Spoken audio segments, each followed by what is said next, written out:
Hey, I'm Olivia Miller. Today I'm going to be showing the 4 stages of swallowing with an example of swallowing a cracker. So I'm going to start with this overall diagram.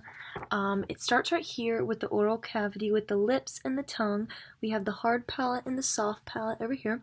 We have our nasal cavity up here, and as we go down, we get to our vocal cords, our larynx, and then which splits off into the trachea and esophagus.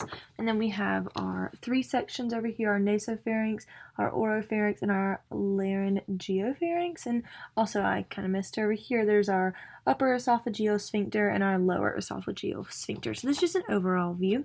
Now we're going to break it down into the 4 stages. So we're going to start with our oral preparatory stage. This starts by biting the cracker and chewing, so in other words, mastication.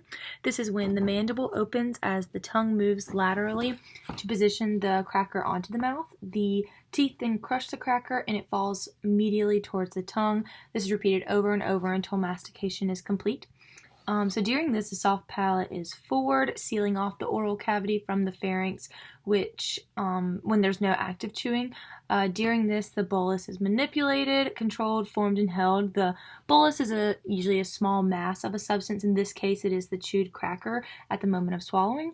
It's either held against the hard palate, in which the tongue is elevated, or is on the floor of the mouth, in which it is anterior to the tongue. And so this stage kind of varies in time. As you can see highlighted, this is where the bolus is at the time.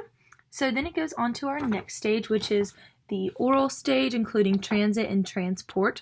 This stage takes about 1 to 1.5 seconds to complete. It's not very long. As you can see, it moves from here to here in that time.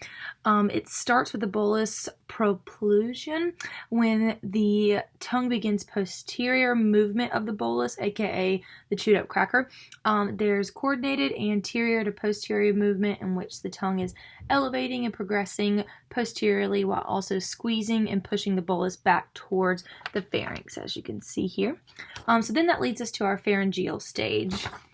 That is down here, and you can see how it starts by sensory information being sent from the anterior facial pillar and base of the tongue to the medulla via cranial nerve 4, 5, and 6, and this sends information to the nucleus ambiguus via cranial nerve 4 and 5, which initiates the pharyngeal swallow motor patterns such as compressing the pharynx, which triggers the pharyngeal swallow response.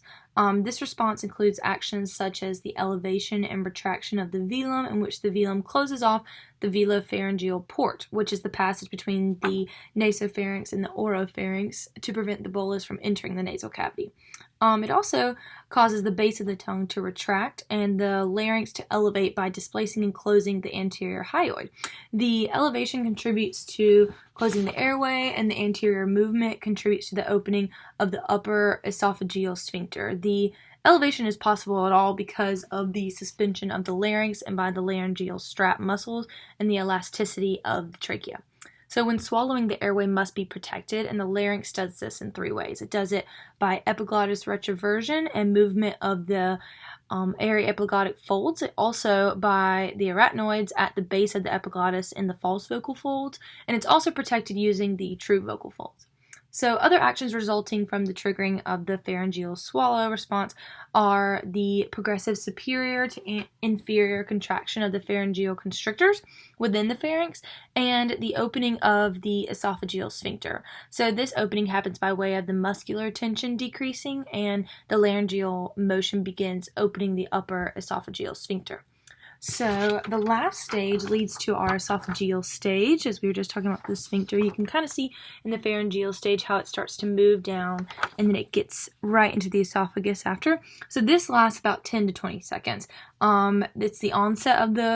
It's onset by the pharyngeal swallow, and it's when the upper and lower esophageal sphincters are relaxed and the pharyngeal peristaltic contraction waves begin.